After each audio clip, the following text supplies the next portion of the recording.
प्रदेश के मुख्यमंत्री योगी आदित्यनाथ आज अपना 54वां जन्मदिन मना रहे हैं। उनके जन्मदिन के अवसर पर उत्तर प्रदेश समेत देश के विभिन्न हिस्सों में भारतीय जनता पार्टी के कार्यकर्ताओं और समर्थकों के बीच उत्साह का माहौल देखने को मिल रहा है। भाजपा कार्यालयों पर मिठाइयां बांटी जा रही हैं, केक काटे जा रहे हैं और मुख्यमंत्री के दीर्घ आयु एवं स्वस्थ जीवन की कामना की जा रही है। 5 जून 1972 को उत्तराखंड के पौड़ी गढ़वाल जिले में जन्मे योगी आदित्यनाथ का मूल नाम अजय मोहन सिंह बिष्ट था। छात्र जीवन से ही सामाजिक कार्यों में रुचि रखने वाले योगी आदित्यनाथ ने गोरखनाथ मठ से जुड़कर संन्यास ग्रहण किया और बाद में गोरक्षपीठ के प्रमुख बने। वर्ष 1998 में मात्र 26 वर्ष की आयु में पहली बार गोरखपुर से सांसद चुने गए और लगातार 5 बार लोकसभा पहुंचे। इस दौरान उन्होंने पूर्वांचल की राजनीति में अपनी मजबूत पहचान बनाई। मार्च 2017 में योगी आदित्यनाथ को उत्तर प्रदेश की कमान सौंपी गई। मुख्यमंत्री बनने के बाद उन्होंने कानून व्यवस्था, सुशासन और विकास को अपनी प्राथमिकता बताया। अपराधियों और माफियाओं के खिलाफ बताए गए अभियानों ने राष्ट्रीय स्तर पर व्यापक चर्चा बटोरी। समर्थकों का कहना है कि उनके नेतृत्व में प्रदेश में कानून व्यवस्था मजबूत हुई है, अपराध पर अंकुश लगा है और आम नागरिकों में सुरक्षा की भावना बढ़ी है। प्रधानमंत्री नरेंद्र मोदी के नेतृत्व में उत्तर प्रदेश में अनेक महत्वाकांक्षी विकास परियोजनाओं को गति मिली।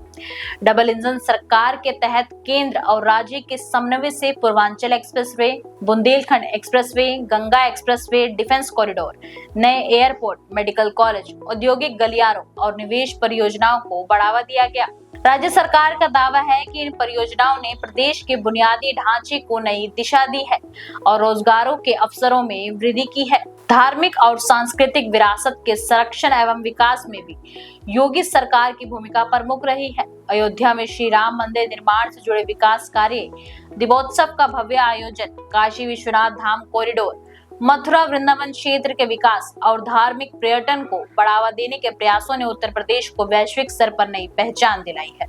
गरीब कल्याण और जनहित की योजनाओं के क्षेत्र में भी सरकार ने अनेक पहल की है। प्रधानमंत्री आवास योजना, उज्ज्वला योजना, हर घर जल, स्वच्छ भारत मिशन, राशन वितरण, मिशन शक्ति, आयुष्मान भारत योजना और स्वास्थ्य सेवाओं के विस्तार को सरकार अपनी प्रमुख उपलब्धियों में गिनाती है। समर्थक मानते हैं कि मुख्यमंत्री योगी आदित्यनाथ गरीबों, किसानों, महिलाओं और वंचित वर्गों के लिए समर्पित नेता के रूप में उभरे हैं तथा सरकारी योजनाओं का लाभ अंतिम व्यक्ति तक पहुंचाने का प्रयास किया गया है।